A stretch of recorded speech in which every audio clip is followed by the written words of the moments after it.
Olá pessoal, bem-vindos ao podcast Sonho Bem-vindo. Eu sou o Eduardo Miyadahira, sou médico ginecologista, especialista em reprodução assistida e faço parte do time da Vida Bem-vinda. Esse podcast é produzido pela Arte Academy, com o apoio da Clínica Vida Bem-vinda, e tem o foco de trazer para você o que há de melhor e mais atualizado na ciência da reprodução humana com a nossa experiência clínica do dia a dia. Acreditamos muito na força da boa informação e o nosso objetivo é ajudar quem precisa a atingir o sonho de ter um filho, por meio de conteúdo de alta qualidade reunidos por quem trabalha com a infertilidade. No episódio de hoje eu vou receber a Karina Steiger. A Karina é publicitária e estilista, mãe do Henrico por ovodoação aos 44 anos. Ela é casada com o Pedro Corbetta. Estão juntos idealizando a primeira rede de apoio chamada Nós Tentantes Projeto de Vida, e formam um casal pioneiro no Brasil ao falar de ovorecepção abertamente para o grande público. Por meio da experiência do casal ex-tentante, após 4 anos de jornada na busca de seu bebê em casa, a Karina ajuda as famílias tentantes a encherem seus ninhos de amor e acredita que a democratização da informação e o acolhimento encurta caminhos e traz leveza na caminhada. Ela é idealizadora do primeiro site para tentantes no Brasil. Oferece todas as possibilidades de escolhas para as famílias tentantes por meio de todas as formas de gerar amor. Então, recebemos a Karina Steiger. Karina, seja bem-vinda ao nosso podcast. Olá, doutor, como é que vai? Muito obrigada pelo convite, estou muito feliz de ter mais uma vez a possibilidade de falarmos abertamente sobre ovodoação, né? Que eu sou uma entusiasta aí do assunto. Obrigada. Eu também sou entusiasta do assunto, viu, Karina? Muito, muito legal. Coisa boa. Muito bom te receber e a gente tá, né, juntos falando de coisas que nós adoramos, né? Eu gosto muito mesmo. Karina, então, assim, eu queria que você começasse contando a sua história, né? Como que foi a sua jornada, o momento de vida que isso aconteceu, né? A sua idade na época, como que foi, né? A chegada do Henrico e quantos anos que ele tem hoje. Então, meu gordinho tem 4 anos de vida, 4 anos, assim, de muita sapequice. Eu fui mãe, doutor, aos 44 anos através de ovodoação. Eu vim de uma caminhada de 4 anos, uma caminhada difícil, porque foi uma época de muita escassez de informação, né? Eu fui ali tentante entre 2014 e 2015 até 2018. Então, eram outros tempos, né? Então, eu tinha, assim, uma dificuldade muito grande de trazer informações relevantes, de verdade, de modo mais aprofundado. O meu amigo era o Google na época, e era muito bom e, ao mesmo tempo, muito ruim. Fazíamos as pazes e brigávamos muitas vezes.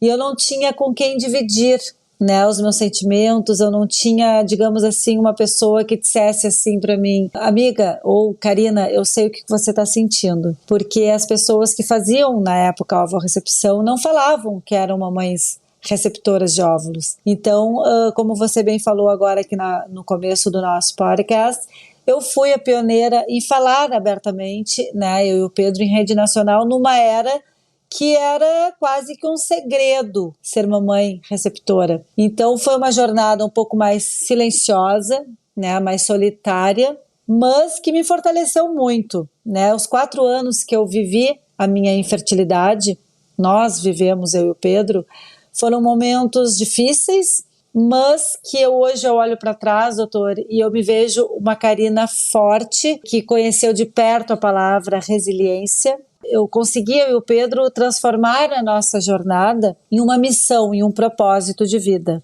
Então, eu agradeço todos os dias por ter conseguido, através de um óvulo doado, ser mãe, gerar o meu filho, ter barrigão, que esse era o meu maior desejo. Eu não medi esforços para que isso acontecesse. Eu cheguei na ovorecepção, pessoal, com olhos de gratidão. Por que eu falo isso? Porque eu tive a chance, pessoal, de fazer 2 tentativas com meus próprios óvulos. Uma com 41 anos e outra com 42. Então, eu tive aquela sensação de dever cumprido. Muitas pessoas não têm essa sensação, essa oportunidade, por muitos casos, né, doutor? Menopausa precoce, enfim. Eu gerava blastocistos na época. Cromossomicamente, eles podiam não estarem assim saudáveis, mas aparentemente, morfologicamente, eles estavam bons. Você fez transferência nessas fertilizações que você fez? Fez transferência também? Fiz. Eu não fiz biópsia embrionária na ocasião, mas eu fiz as 2 vezes transferência. Eu fiz na primeira vez com 41 anos 4 blastocistos da transferência, a minha idade permitia na época. Uau! Isso hoje nem pode, Hoje não pode. E com 42 anos eu fiz 3 blastocistos da transferência, que também podia, né? Com 42. Então, assim, quando eu cheguei com 43 anos e eu fui apresentada à ovorrecepção, eu já tinha no meu coração elaborado esse luto da carga genética e eu estava dando graças a Deus, doutor, que existia a possibilidade real de eu conseguir ainda gerar o meu filho, porque outros anos, outras décadas anteriores, eu não ia ter essa possibilidade real, né? Então foi mais ou menos assim a minha trajetória, né? Até chegar à ovulação. Você falou que você teve a oportunidade de ter feito essas 2 FIVs com óvulos próprios, né? Uma das questões que é muito corriqueiras é quantas vezes se deve tentar, qual é o limite? A gente sabe que não existe um limite, assim, nem do ponto de vista técnico, mas que existem limites que são físicos, psicológicos, financeiros, né? Então, existem esses limites e, em geral, é essa a resposta que eu dou. Mas uma coisa que você falou e que eu acho muito importante é a sensação do dever cumprido. Fiz tudo o que podia ter feito, né? Eu acho que ele é um passo que ele é muito importante em muitas jornadas. Eu queria perguntar para você o quão importante foi ter feito isso. Ou seja, se você já soubesse que a jornada era essa, você teria pulado a tentativa com óvulo próprio ou você achou que foi um passo importante para a compreensão? Olha, doutor, eu acho que foi importante, tá? Para mim foi importante. Eu me senti assim, como eu falei anteriormente, com o dever cumprido. Quando as tentantes me perguntam, Karina, eu não tenho essa etapa, eu vou pular. Aí a gente tem que entender um pouco, né? Poxa, se eu não tô tendo condições de fazer com óvulos próprios, então vamos se agarrar com essa alternativa real, como eu falo sempre, com essa chance divina de ainda poder gerar, né? E aí eu acho que vai muito de individualizar cada processo, cada casal tem a sua história, né? Para mim foi importante porque eu com 41 anos, eu tomava medicação, doutor, e eu respondia bem a ela. Teve um ciclo que eu não respondi, tá bom? Aí eu nem transferi, nem continuei, né? Mas assim, eu chegava eu tinha boas respostas perante a medicação. Eu chegava a ter óvulos, né? E chegavam a estar no estágio de blastocistos. Então, isso não podia ser ignorado, né? Então, eu tinha que pagar para ver, digamos assim. Mas muitas pessoas não têm essa alternativa e eu acho que cada caso é um caso, né? Mas uma coisa que vale a pena, uma coisa que vale a pena, você falou uma coisa muito importante, o limite de cada um. Doutor, eu acho que quando a gente consegue enxergar algumas coisas importantes, por exemplo, o que a gente quer de verdade? O que é importante para nós? Eu queria um filho, tá? Eu queria ser mãe. Então, teve uma hora, quando eu vi que não dava mais com meus próprios óvulos, a sensação que eu tinha é que eu tinha que avançar esse estágio e chegar na ovorecepção para poder aumentar as minhas chances para 65% contra menos de 5% com óvulos próprios, para ter um bebê saudável, para ter logo essa criança nos meus braços e na minha vida, né? Então, quando isso acontece, isso só acontece com entendimento, com informação, eu sempre falo. Não adianta a gente ficar no achômetro. A gente tem que procurar um especialista, a gente tem que estudar um pouco as possibilidades, entrar um pouco a fundo, ser curiosa, para poder saber de fato as possibilidades que existem e que hoje em dia tem muitas, a ciência evoluiu demais. E graças a Deus temos aí um casal de gêmeos agora que nasceram nos Estados Unidos com embriões congelados de 30 anos atrás. Um novo recorde. Então eu acho que a ciência está a nosso favor e a gente precisa trazer informação de verdade para nossa casa. E existe um movimento que nem esse nosso hoje para trazer esse tipo de informação para as famílias tentantes, né? Para o casal, para aquela mamãe solo que precisa de um sêmen, né? De uma amostra de sêmen, para aquele casal homoafetivo masculino que precisa de um óvulo e de um útero de substituição. E assim vai vários perfis de pacientes, né? Eu acho que está aí a tecnologia, está aí vocês que arduamente trabalham diariamente para isso, para trazer esse sonho, né, para nossas realidades. E hoje a gente tem aí pessoas como eu, como outras pessoas, falando abertamente, dizendo sim, eu sou uma mãe receptora e eu sou muito grata à minha doadora, a tudo e a todos que me possibilitaram conhecer esse amor de verdade, gerar esse amor, como eu falo sempre, né? Perfeito, Karina, perfeito. Uma necessidade que você sentiu falta na sua época, né? Que você procurava o Google e não encontrava, né? Essa rede de apoio, depoimentos, né? As informações eram mais escassas, né? Uma pergunta também nesse sentido aí que eu tinha perguntado antes, Karina, é você, antes de fazer a FIV com os óvulos próprios, você já tinha como alternativa fazer a ovodoação ou ela surgiu após as tentativas? Que momento você ficou sabendo da alternativa da ovodoação? Foi muito louco tudo isso, porque eu nunca tinha escutado na minha vida a palavra ovodoação. Nunca. Nem depois da minha segunda fertilização, tá? Onde eu fui muito triste para casa. E ali me bateu um medo muito grande de não conseguir gerar meu filho. Eu já estava pensando até numa adoção, mas eu não tinha escutado ainda. Eu precisei de 6 meses depois da segunda tentativa com óvulos próprios, até a volta, para dizer sim a uma ovorecepção, porque eu tinha um problema financeiro, tá?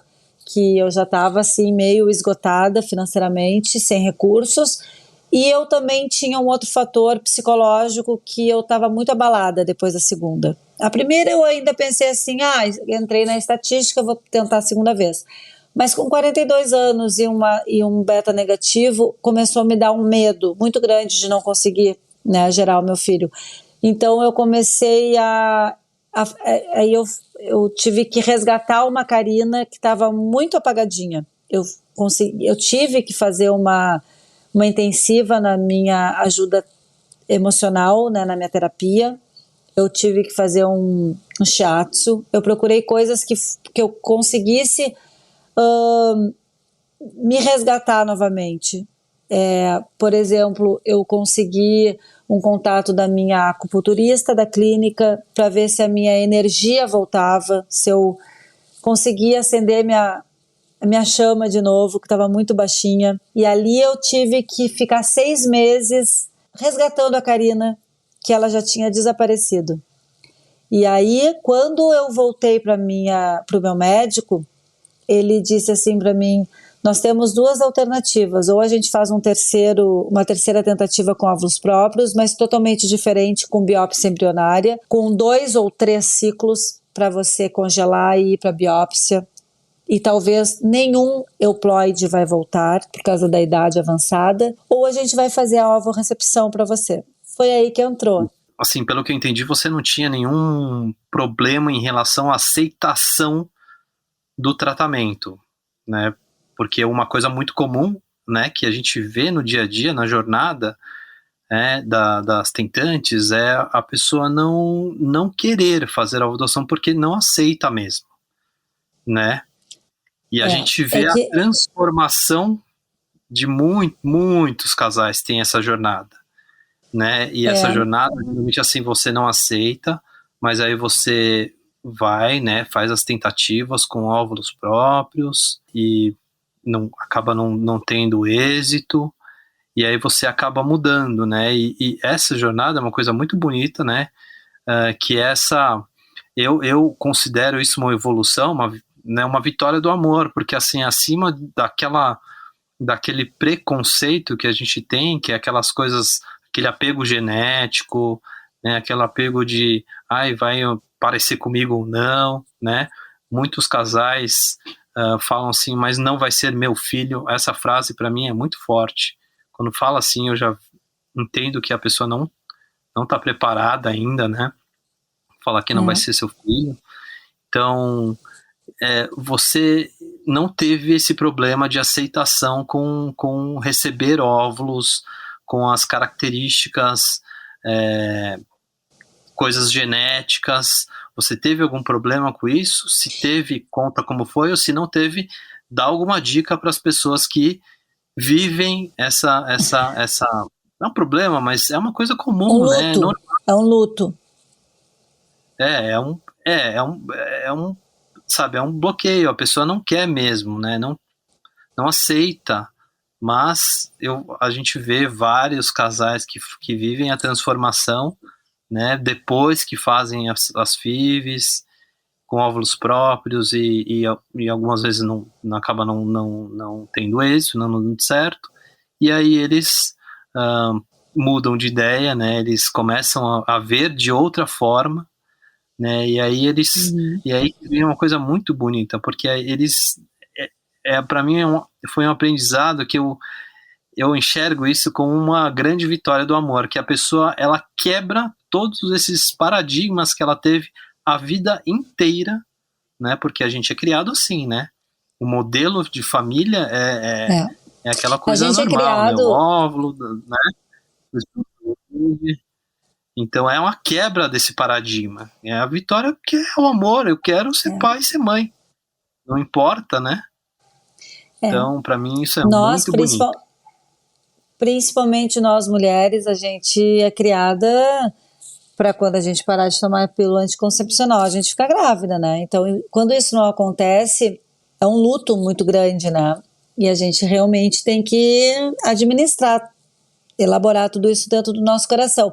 No meu caso, quando me perguntam isso, é muito curioso, porque eu vivi um luto, né? Quando o doutor me falou sobre a ovorecepção, como era muito novo e o novo assusta, o novo é o novo, a gente não sabe o que é. Eu tive que ir para casa, me familiarizar na internet, entrar mais profundamente no assunto, explicar para o Pedro, que não tinha ido comigo nesse dia, de uma forma assim, meio atrapalhada, porque eu também não tinha entendimento ainda profundo da situação, e então eu demorei assim uns 4 dias até entender direitinho, voltei, fiz uma consulta com a psicóloga, o Pedro do meu lado, para nós entendermos juntos daí, tirarmos a dúvida, mas na consulta com a psicóloga, ela olhou para mim e perguntou uma coisa que eu costumo perguntar para as famílias, para as tentantes, quando me procuram. Ela me perguntou assim: Karina, o que você acha realmente importante na tua vida? O que você realmente quer na tua vida? E eu, às lágrimas, eu assim chorando muito, soluçando, eu disse para ela: eu quero ser mãe. Aí ela olhou para mim e disse assim: você tá pronta. Você tá pronta. E ali eu me abracei com o Pedro e eu nunca vou me esquecer que aquilo ali foi libertador para mim, sabe? Eu saí dali tendo a certeza que a ovodoação, que era um assunto novo, que era uma palavra que eu realmente não conhecia.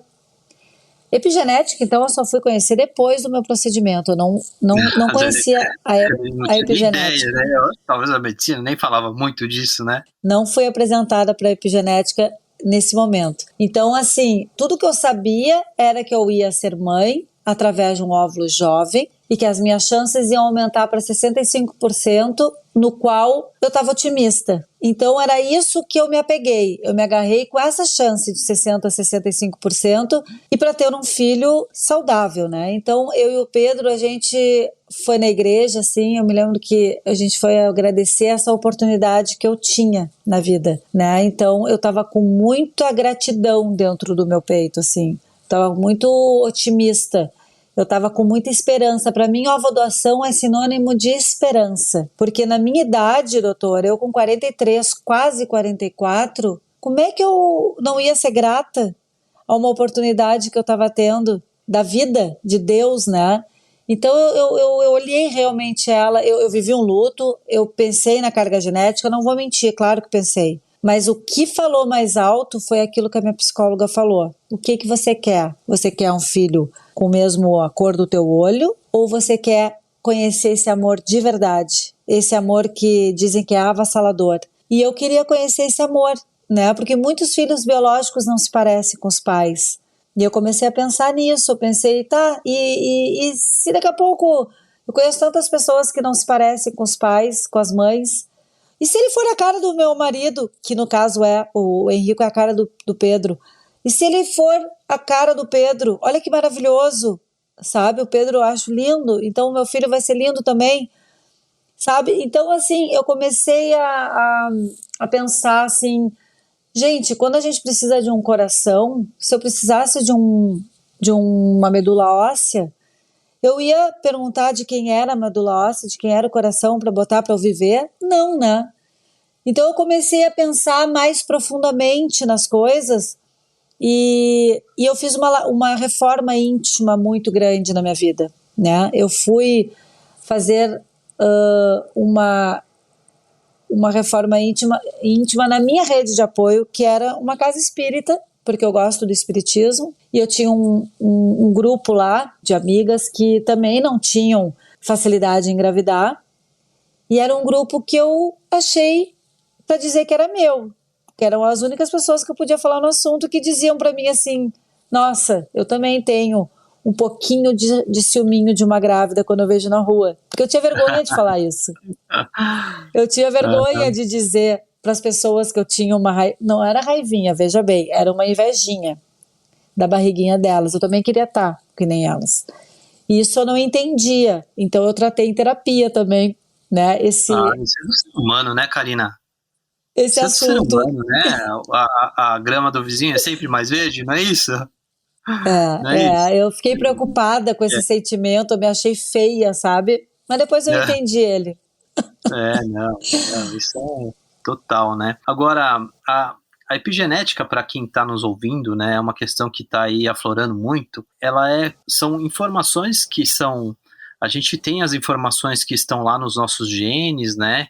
Que metade vem do óvulo, metade vem dos espermatozoides, mas essas informações, o jeito que elas se expressam, elas podem sofrer influências dessas coisas que a gente chama de epigenética, ou seja, o que está escrito ali pode não ser expressado do jeito que está escrito, né, por meio dessas alterações, né, do gene que a gente chama de epigenética. Tem um trabalho científico que diz que mais ou menos uns 30 a 50% da personalidade de uma pessoa, ela funciona por conta de coisas como se fosse a epigenética, que é o jeito que a pessoa, como foi a gestação, como é a alimentação, as influências das coisas do meio, como ela é educada. Essa é uma coisa importante, né?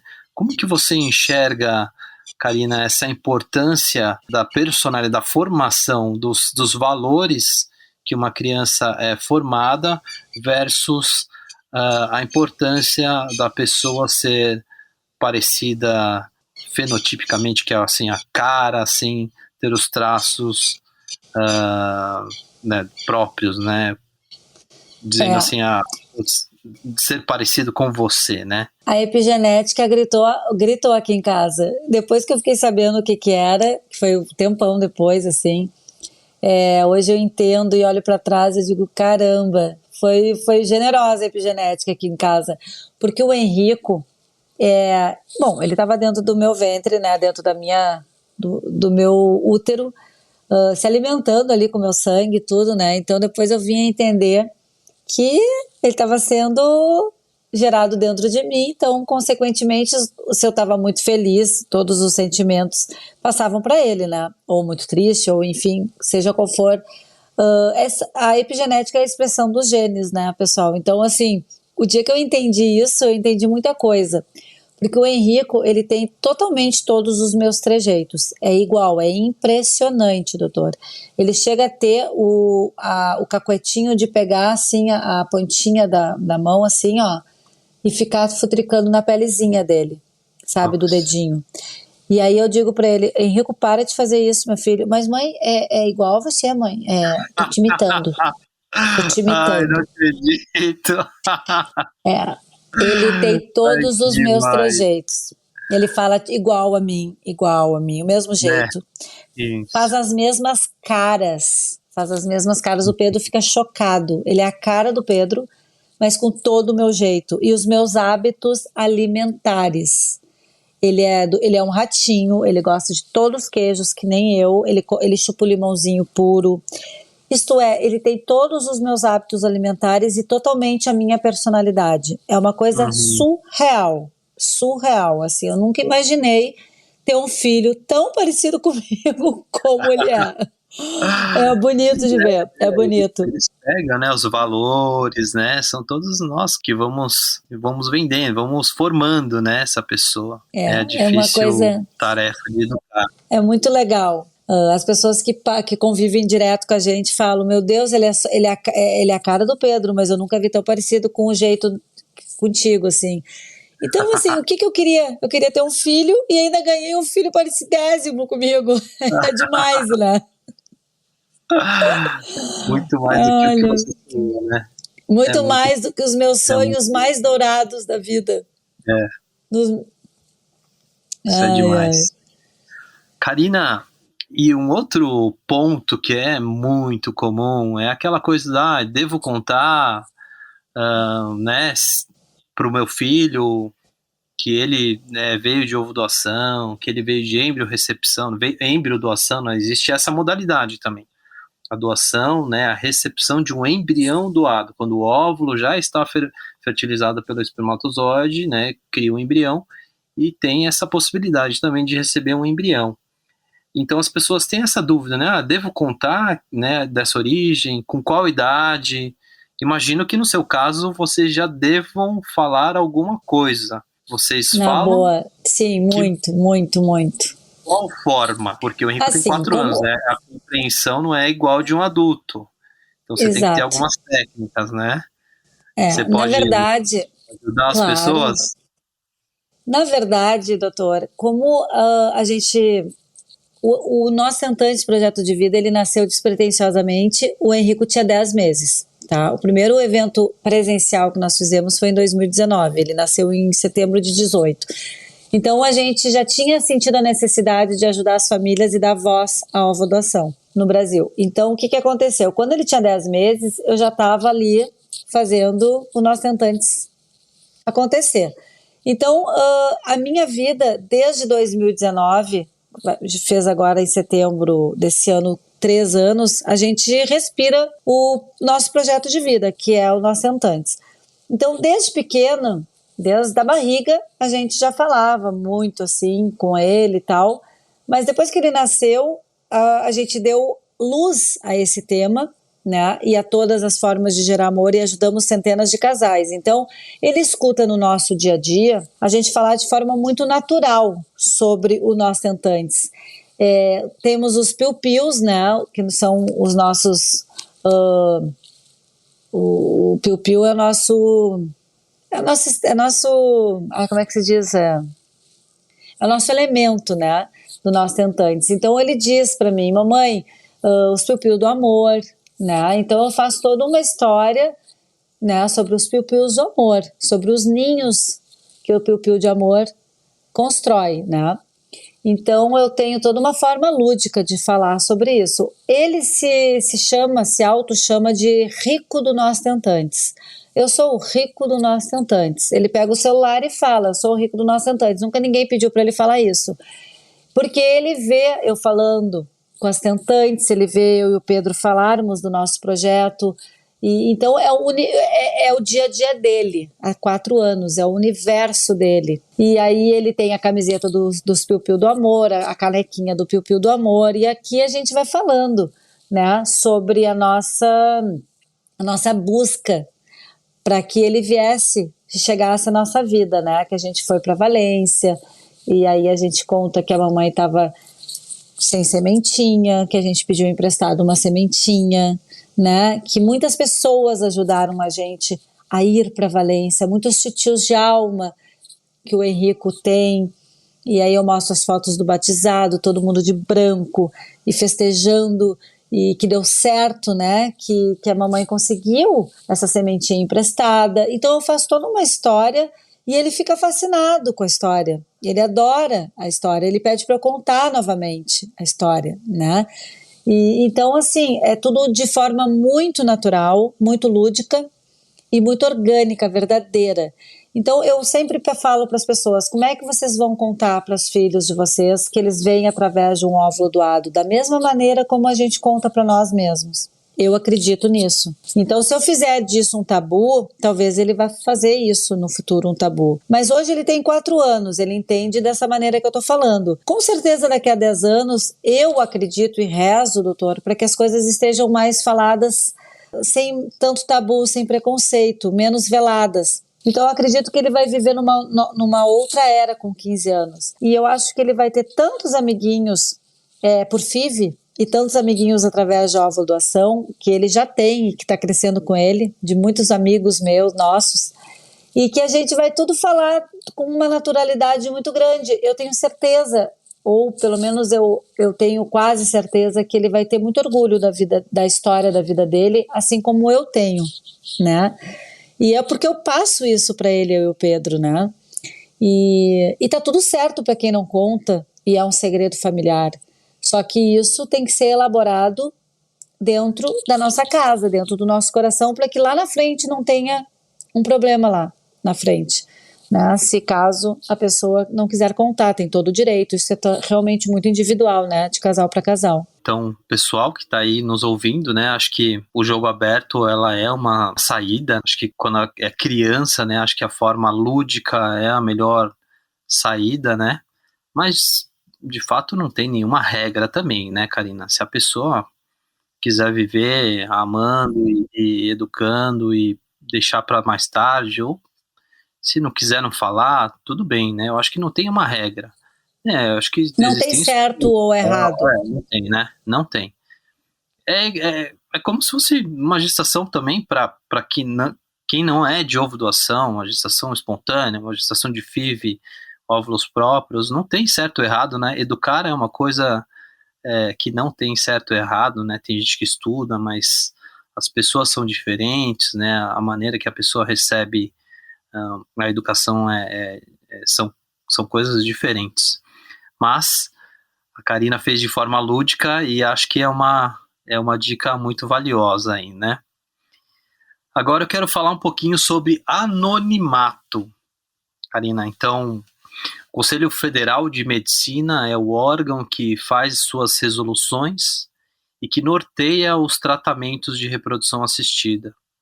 Em específico para os tratamentos de ovo doação, ovo recepção, êmbrio doação, êmbrio recepção.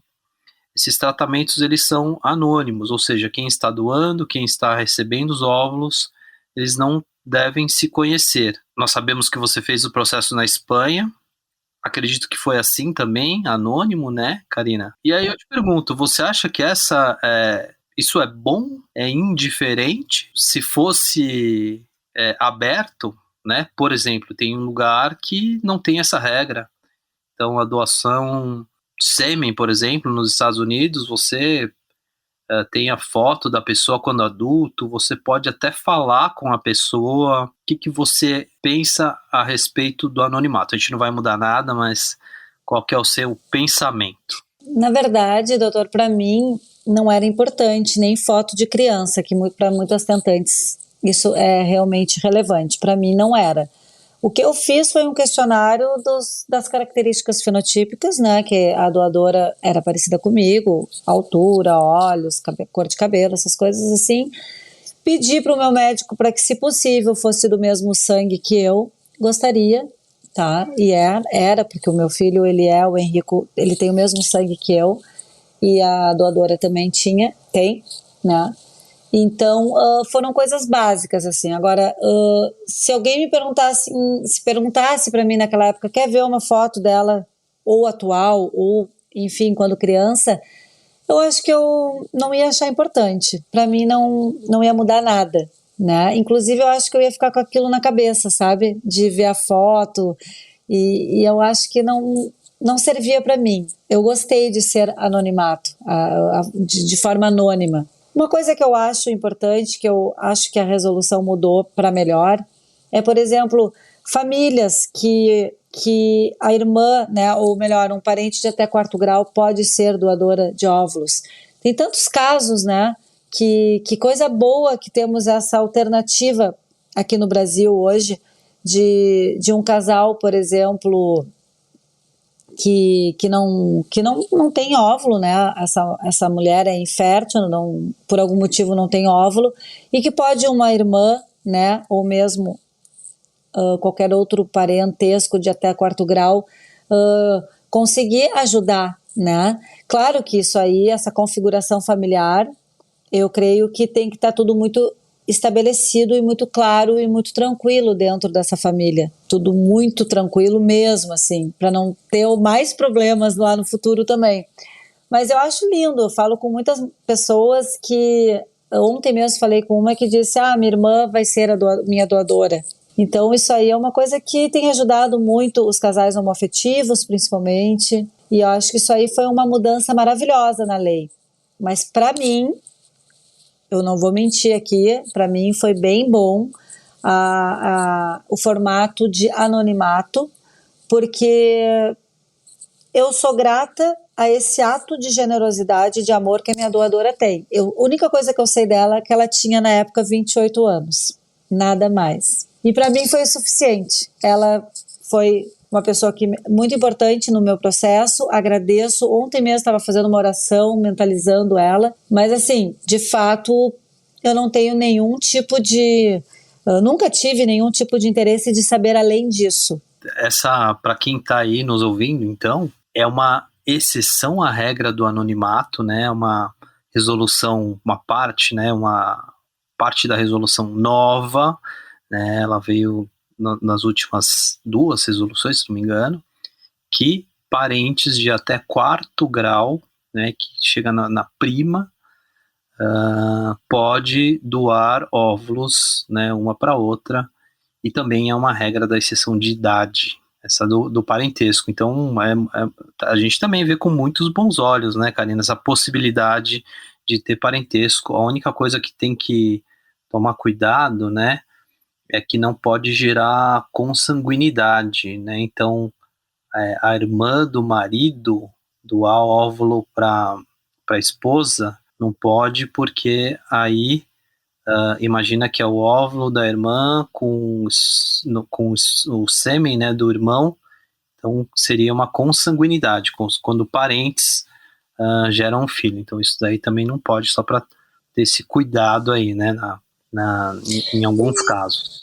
Eu acho muito lindo, só para complementar isso, doutor, quando uma futura mamãe receptora consegue uma ajuda, por exemplo, de uma filha que já tem idade de ser doadora para ajudar no tratamento, né? Então essa filha, ela vai ajudar essa mãe para que ela tenha um irmão, né? E de forma altruísta, né? E então acho que isso tem que nem você falou, tem muito amor envolvido, sabe? Muito amor envolvido. É um ato, assim, realmente de generosidade, sabe? Uma pessoa conseguir enxergar a doação dessa maneira, sabe? Eu adoraria, assim, que mais pessoas fossem doadoras, porque é o maior ato de amor, eu acho, que existe. Maior. Você chegou a congelar óvulos, Karina? Não, doutor, não, nunca fui indicada e, e por um tempo aí, antes assim, quando logo do diagnóstico, né, eu fiquei um pouquinho triste com essa possibilidade na época, antes mesmo da minha primeira FIV, eu fiquei me questionando, mas por que que nunca eu fui indicada para congelar óvulos? Por que que nunca falaram sobre um planejamento familiar comigo, sabe? E isso eu fiquei incomodada, assim, logo no começo, assim. Hoje eu entendo meu propósito, que tinha que ser exatamente como foi, mas na época eu fiquei um pouquinho desapontada, sabe? Que não falaram comigo sobre isso, que era de tanta importância, né? Mas enfim. Eu acredito que você, né, nas suas mídias, no Nós Tentantes, eu acho que é um público também que você deve trabalhar, né? Das mulheres que são jovens, que tem muitas... Porque a vida traz essas multitarefas pra gente, né, Karina? Às vezes é trabalho, é escola, é estudo, são planos, né? Não tem um parceiro, então tem muitas variáveis que às vezes você nem pensou que você tenha né, a maternidade ainda, com nenhum plano. E às vezes, né, as pessoas sabendo, tendo essa informação, elas poderiam se beneficiar. Recentemente até saiu a Jennifer Aniston, né? Acho que você viu também, que ela falou também, ela sentiu isso, né? Então é uma coisa que acontece com muita gente, né, Karina? Eu sou um exemplo, porque eu só quis ser mãe com quase 40 anos. Eu já estava há 5 anos com o Pedro. O Pedro é meu segundo marido. Eu não quis ter filhos no primeiro casamento. Enfim, ficamos 5 anos aí fazendo muitas coisas como qualquer outro casal. Tinha uma carreira dentro da moda bem ativa. Fui estudar fora, voltei. E aí, quando deu 40 anos, me despertou esse interesse de forma tardia, mas avassaladoramente, assim. E aí tem o ônus e o bônus, né? O ônus e o bônus. E trabalhei muito dentro da moda, fiz uma carreira muito bacana e deixei para mais tarde. Isso aí é uma coisa que acontece Imagino muito, que né? naquela correria você não estava nem pensando em ser mãe, né, Karina? Não pensava. E também não tinha noção que um óvulo envelhecia. Eu nunca tinha escutado sobre um exame antimoleriano na vida. Eu não sabia, eu fui completamente pega de surpresa, né, sobre a reserva ovariana. É uma coisa que eu realmente não, eu entrei de paraquedas nesse assunto. Graças a Deus a gente tem pessoas como você, como pessoas públicas, que às vezes elas trazem essas informações para o público, né? A gente até tem um projeto que chama Congelamento Solidário, que a gente amarra, junta, une esses dois caminhos das pessoas que às vezes nem pensam em ser mães, ou tem aquela menina que nasceu para ser mãe, né? Brinca de boneca, que vive, sabe? Que, nossa, o sonho é ser mãe e que não tem parceiro, não vê o momento, né? E que é um sonho muito grande, ou às vezes não é, mas que pode se beneficiar de congelar seus óvulos. E aí entra o nosso projeto, que é o Congelamento Solidário. As pessoas que têm, por exemplo, alguma dificuldade financeira em fazer, né, esse congelamento para deixar, né, essa oportunidade para o futuro, elas podem congelar os óvulos, doar, né, metade dos seus óvulos para uma pessoa que precisa. Então ela está aí tendo essa oportunidade e ainda ajudando uma outra pessoa a viver esse sonho aí. É verdade, é verdade. O congelamento de óvulos, ele cresceu muito, né, doutor? Principalmente agora na pandemia. E eu acho que é muito bom a gente estar cada vez mais falando abertamente sobre isso para essa nova geração, né? Essa nova geração que hoje está tendo a oportunidade de conhecer essa alternativa. Você precisou fazer algum exame específico, Karina, para fazer o tratamento da doação? Exames? Olha, doutor, deixa eu me lembrar. Eu me lembro que eu tive que cuidar meu endométrio, né? Então eu tive que fazer ultrassons, né, frequentes para ver a espessura do endométrio, tudo direitinho para chegar preparada, né, Aham. para fazer a ovodoação lá na Espanha que eu fui. E eu me lembro que eu tive que tomar um anticoncepcional para parar a menstruação, né? Para poder chegar no dia X e conseguir planejar toda essa caminhada, né? E eu não tive, uma coisa que me chamou a atenção, que me deixou feliz, que na ovodoação eu não tive que tomar as injeções na barriga, né? Não tive que estimular, né? Então isso foi só via oral. E eu me lembro de alguns remédios, sim. Primogina, pode ser? Pode ser, pode ser.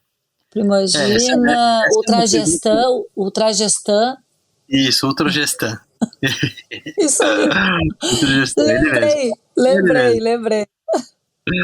Não, só para o pessoal de casa, Karina, essa é uma pergunta também muito, muito frequente, né? Que exames que precisa, como funciona, então vou brevemente falar. Então, não tem, né, especificamente um exame necessário, né? Porque ao longo do processo a gente vai fazendo ultrassons para o preparo endometrial, e a gente gosta de fazer uma esteroscopia para ver o útero por dentro, né? Usando uma ótica. E o funcionamento é o seguinte: você tem a fase de você saber, né, selecionar o perfil que vai ser a doadora de óvulos, e uma vez isso decidido, a gente tem que preparar o endométrio, né, aquela camada interna do útero, para receber o embrião. Então a gente pode fazer isso de forma natural, acompanhando o ciclo espontaneamente, ou de forma ativa, né, usando hormônios e controlando o ciclo, que foi o caso da Karina. Então, em relação aos exames e como funciona, brevemente é assim. Então, Karina, a gente já está caminhando aí para os seus 50 minutos aí de conversa, e eu queria que você deixasse uma mensagem para as mulheres que estão aí buscando ter mais informação sobre a ovodoação, que estão nessa jornada, né, tentando ter o seu filho. Tem muitas mulheres que com certeza já fizeram a FIV e estão pensando no processo. Você tem aí alguma mensagem específica? E depois falar do seu projeto, o Nós Tentantes, novamente, e também sobre, você tem aí um perfil novo também, um Gerando Amor, né? Então, Aham. eu queria que você deixasse primeiro Doutor, a mensagem e depois falar dos seus projetos. tá. A mensagem, assim, que eu gostaria de deixar para quem está nos escutando é que a caminhada é muito difícil, né? Só quem não é tentante que vai dizer assim, ah, não, mas é barbada. Não, quem é tentante sabe o quanto difícil é a gente viver, né, dia a dia matando um leão por dia, como a gente fala, é uma montanha-russa de sentimentos e, e é muito difícil. Mas a boa notícia é que se a gente não desiste e se a gente trabalha essa resiliência, né, de juntar nossos caquinhos e subir de novo, com a ajuda de terapia, ou às vezes até dando um time, um tempo no nosso tratamento. Às vezes isso é necessário e não tem que ter vergonha, pessoal. Às vezes a gente pensa assim, ah, não, mas eu estou muito triste, eu estou muito desmotivada, eu vou esquecer tudo. Às vezes a gente precisa só de uns mesezinhos para a gente conseguir nos reerguer novamente. E isso acontece bastante, aconteceu comigo também.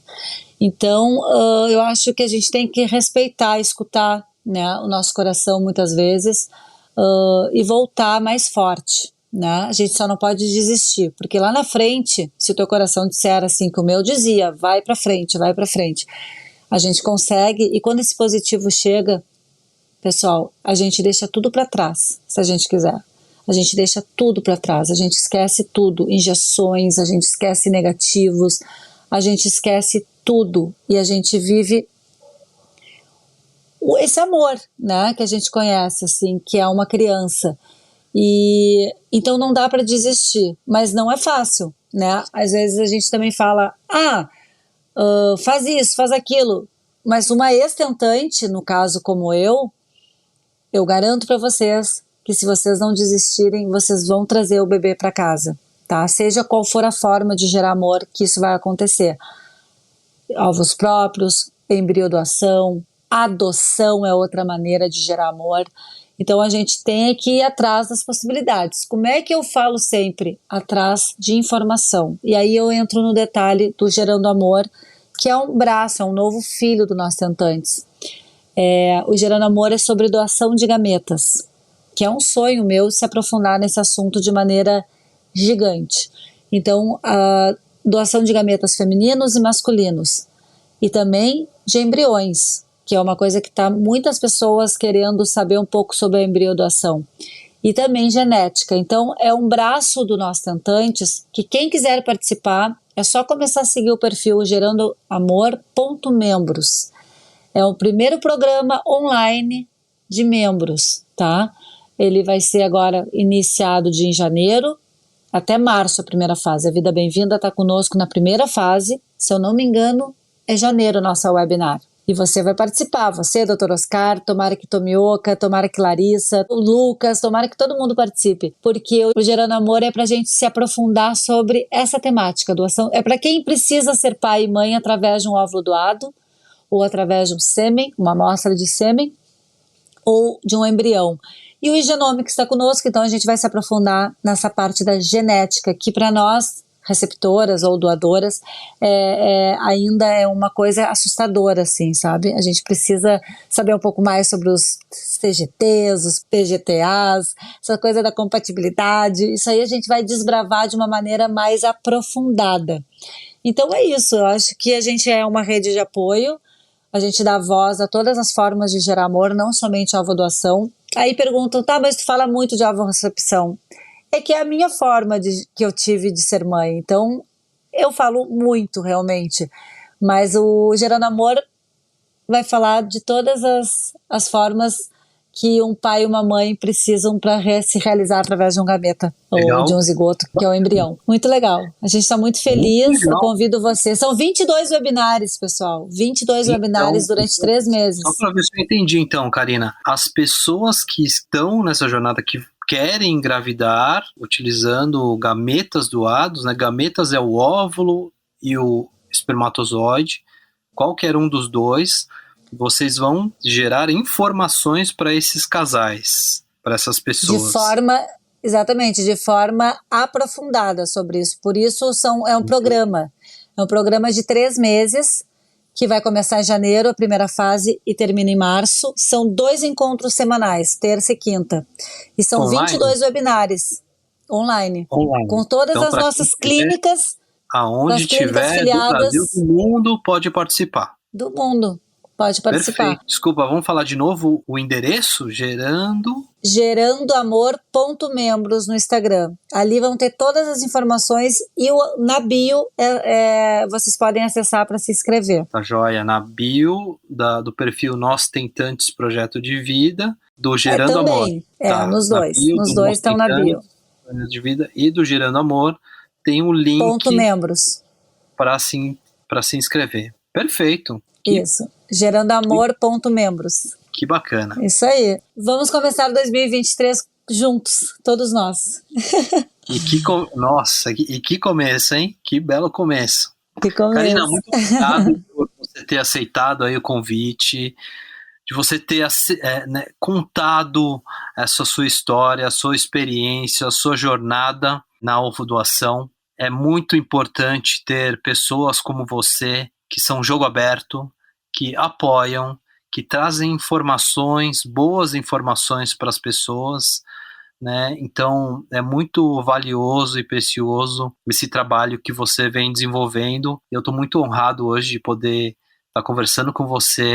Sabe que a gente esteve junto também no Fantástico, né? Sim. Você foi, né? Eu participei também em outro caso, eu não sei se você sabe, mas eu tava também. Depois que eu soube, na época não, depois eu fiquei sabendo, eu acho que foi alguém que me comentou, e aí depois eu fui ver. O caso de embriorecepção foi uma paciente minha. Que legal.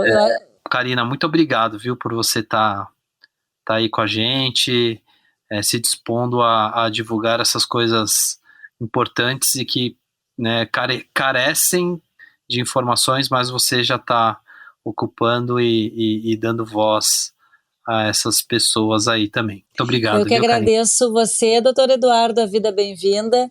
E mais uma vez pela oportunidade de a gente levar informação para quem precisa. Muito obrigada, de verdade. Valeu, Karina. Beijo, pessoal. Beijo, beijo. Beijo, tchau, tchau. Obrigado por estar conosco nesse episódio do Sonho Bem-vindo. Além de poder escutar esse podcast nas principais plataformas de áudio, você também pode nos encontrar no Instagram, no @arte.academy com Y no final e no @vida bem-vinda. Se você gostou desse podcast, ficaremos muito felizes de ouvir sua opinião e os comentários de qualquer plataforma que esteja usando. É importante dizer, esse podcast tem caráter meramente informativo e educacional. Não deve ser utilizado para realizar autodiagnóstico ou automedicação. O conteúdo não é feito para substituir a consulta com o profissional de saúde. Em caso de dúvidas, consulte o seu médico. Somente ele está habilitado a praticar o ato médico conforme a recomendação do Conselho Federal de Medicina. Nenhuma relação médico-paciente é estabelecida aqui nesse canal. Somos muito transparentes em relação aos conflitos de interesse e levamos isso a sério. Espero que tenham gostado e até a próxima.